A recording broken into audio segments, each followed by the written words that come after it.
Welcome to biology भाई Rupesh sir.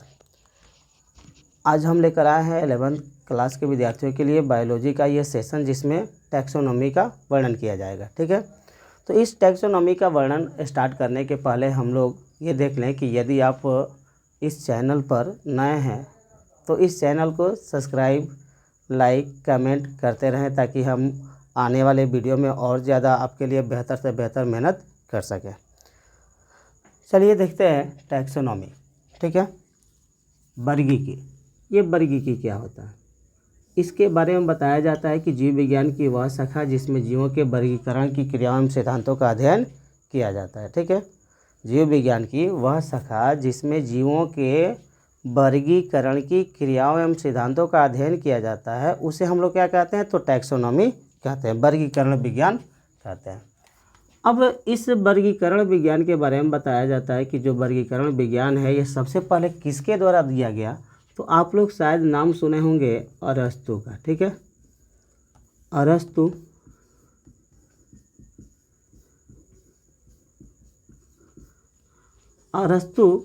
को हम लोग वर्गीकरण विज्ञान का जनक कहते हैं। ठीक है, यहाँ पर हम लिख सकते हैं, यहाँ पे क्या बाबू, तो फादर ऑफ टैक्सोनॉमी। ठीक है, फादर ऑफ टैक्सोनॉमी, वर्गीकरण विज्ञान का जनक जो है वह अरस्तु है। क्यों अरस्तु को कहा जाता है वर्गीकरण विज्ञान का जनक? शायद आप लोग सुने होंगे, बहुत सारे लोग ये बता देते हैं कि वर्गीकरण विज्ञान के जो जनक है वो लिनियस है, लेकिन लिनियस नहीं है। क्यों?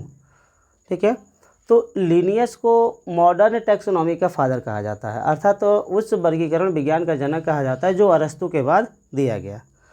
अब हम लोग ये देखेंगे कि अरस्तु को ही वर्गीकरण विज्ञान का फर्स्ट फादर क्यों कहा जाता है, क्योंकि इसके पहले अगर आप वीडियो कहेंगे कि हमारी बैक वाले सेशन वाले वीडियो को देखेंगे तो उसमें बताया गया होगा कि अरस्तु को फादर ऑफ बायोलॉजी क्यों कहा जाता है या फादर ऑफ जूलॉजी क्यों कहा जाता है। ठीक है, तो हम लोग ये देखेंगे कि अरस्तु को फादर ऑफ टैक्सोनॉमी क्यों कहा जाता है। तो फादर ऑफ टैक्सोनॉमी अरस्तु को इसलिए कहा जाता है क्योंकि अरस्तु ही वो प्रथम सदस्य थे जिन्होंने जीवों के वर्गीकरण की क्रिया को क्या किया, प्रचलित किया। ठीक है, जीवों के वर्गीकरण की क्रिया का प्रचलन जो है अरस्तु द्वारा किया गया। अरस्तु ने क्या किया, तो इस पृथ्वी पर पाए जाने वाले समस्त जीवों को दो समूह में बांट दिया। केवल कुछ लक्षण को सिलेक्ट किए, जैसे कि प्रचलन, उनमें प्रजनन की विधि, उनके ब्लड का कलर। इस आधार पर अरस्तु ने जीवों का दो रूपों में वर्गीकरण कर दिया। इस पृथ्वी के समस्त जीव को दो श्रेणी में बांटा गया। किसके द्वारा? तो अरस्तु के द्वारा। गतिशीलता के आधार पर पहला लक्षण चुने थे प्रचलन, तो प्रचलन के आधार पर अरस्तु ने बताया कि कुछ जीव ऐसे हैं जो गति नहीं करते हैं। ठीक है, तो जो गति नहीं करते हैं अरस्तु के द्वारा उनको फ्लोरा कहा गया, और जो गतिशील है अरस्तु के द्वारा उनको फौना कहा गया। ठीक है, अब आज हम लोग इस फ्लोरा को प्लांट के नाम से जानते हैं, पौधों के रूप में जानते हैं, और इस फौना को हम लोग एनिमल्स के नाम से जानते हैं। ठीक है, तो फ्लोरा और फौना ये दो ग्रुप बनाया गया किसके द्वारा, तो अरस्तु के द्वारा। अब आप लोग शायद सुना होंगे कि ये जो प्लांट होता है, इस प्लांट का भी डिस्क्रिप्शन दिया गया अरस्तु के द्वारा कि स्वभाव के आधार पर प्लांट 3 प्रकार के होते हैं, हर्ब होता है, श्रब होता है, ट्रीज होते हैं। ठीक है, एनिमल को भी अरस्तु ने क्या किया, तो ब्लड कलर के आधार पर भी डिवाइड कर दिया। ठीक है, एनाइमा और इनाइमा। ठीक है, एनाइमा और इनाइमा दो रूपों में वर्गीकरण किया गया। ठीक है, एक मिनट,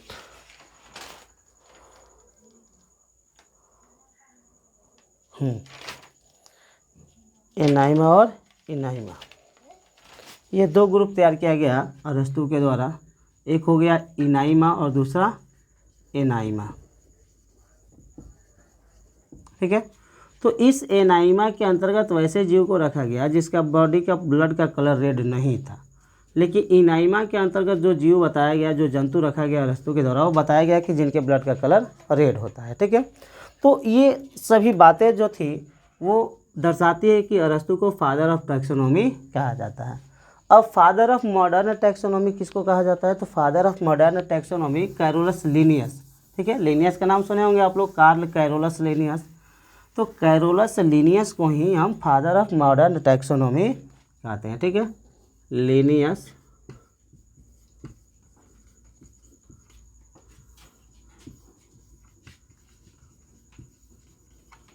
लिनियस को क्या कहते हैं बाबू? तो फादर ऑफ मॉडर्न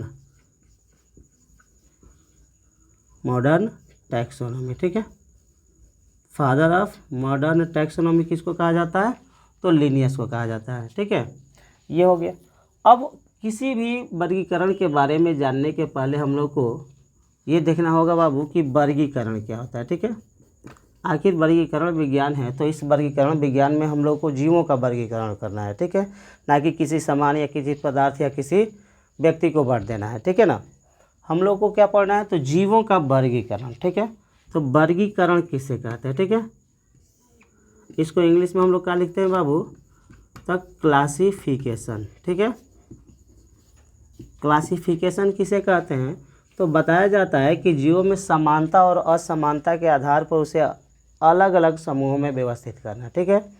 जीवों में समानता और असमानता के आधार पर उन्हें अलग अलग समूहों में, अलग अलग ग्रुपों में डिवाइड करना, व्यवस्थित करना क्या कहलाता है?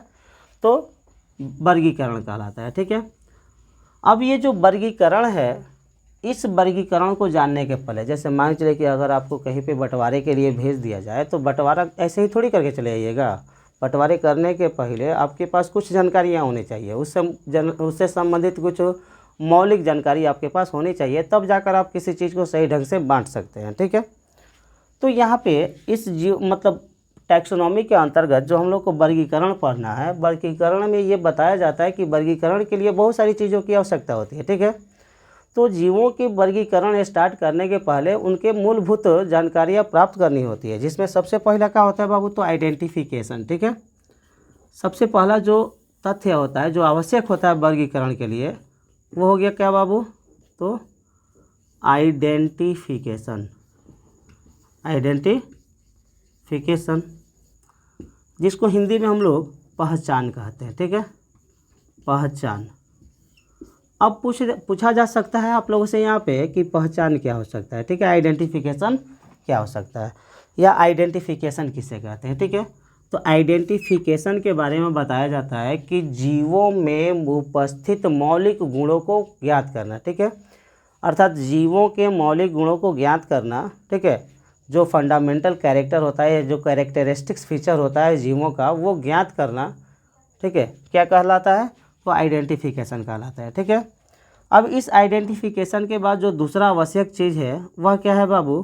तो उसके बारे में बताया जाता है कि नोमेनक्लेचर।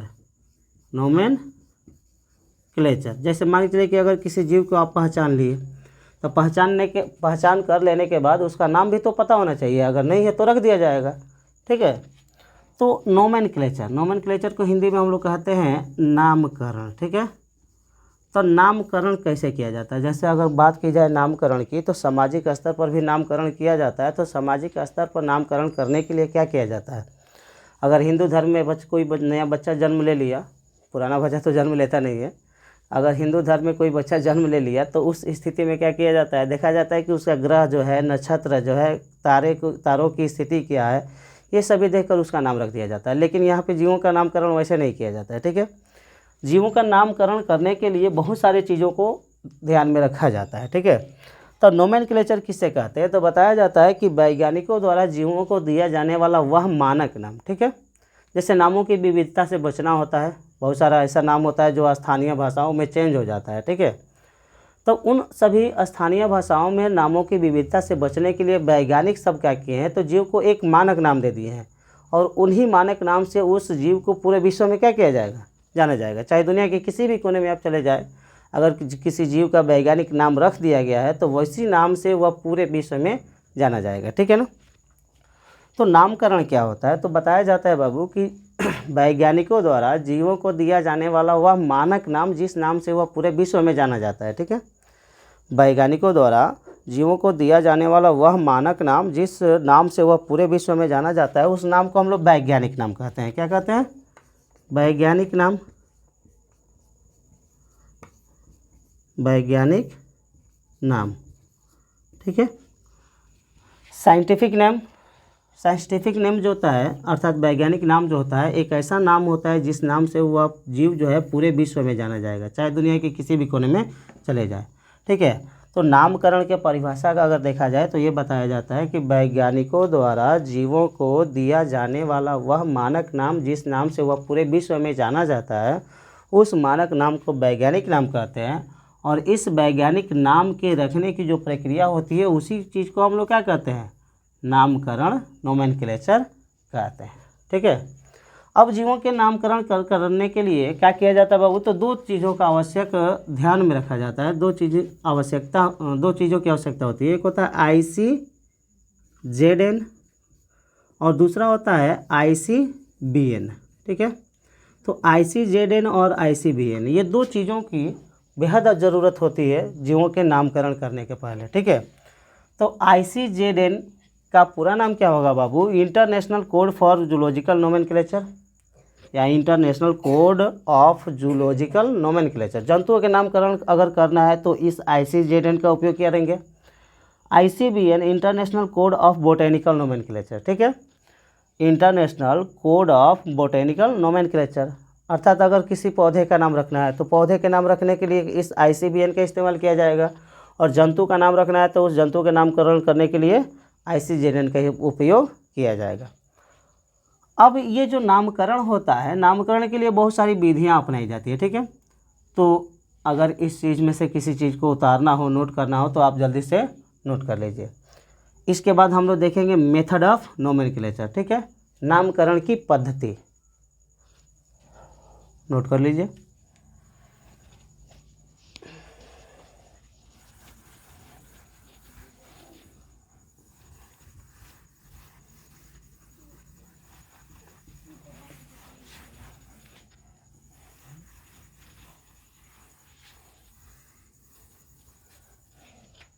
चलिए देखते हैं मेथड ऑफ नोमेनक्लेचर, ठीक है।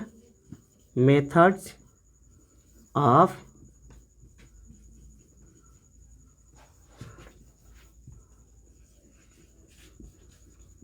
नोमेनक्लेचर, नामकरण की पद्धति, ठीक है।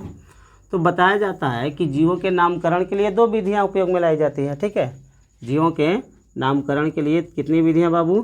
तो दो विधियां, ज़्यादातर एक ही को विधि मान्य होता है लेकिन दो विधियां उपयोग में लाई जा सकती है, ठीक है। पहला क्या होता है बाबू? तो पहला होता है बाइनोमियल नोमेनक्लेचर, ठीक है। और दूसरा जो होता है, दूसरा होता है ट्राइनोमियल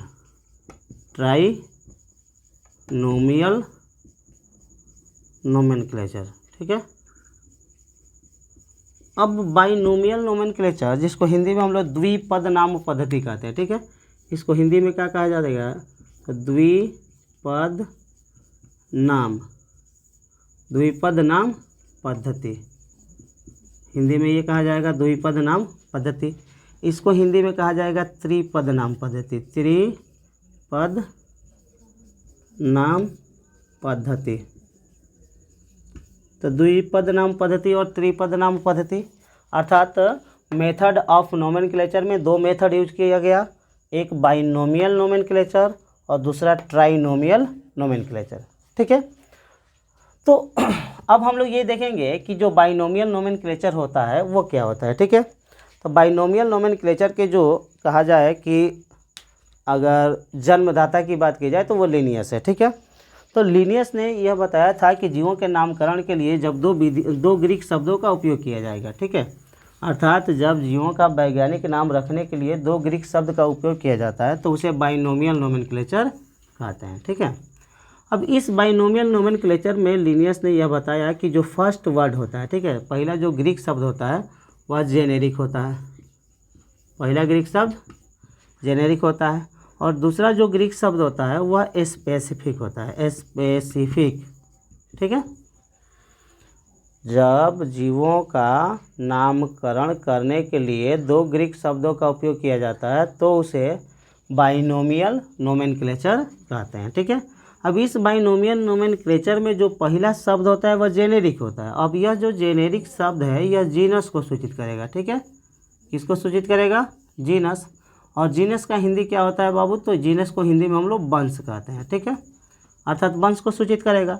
और सेकेंड जो ग्रीक वर्ड है, यह सेकेंड ग्रीक वर्ड स्पेसिफिक हो गया। तो यह स्पेसिफिक जो वर्ड है यह स्पेसीज को सूचित करेगा। और स्पेसीज का मतलब क्या होता है बाबू? तो जाति। ठीक है, तो ये दो ग्रीक शब्दों का उपयोग किया गया। एग्जाम्पल के तौर पर हम यहाँ पे लिख सकते हैं क्या बाबू?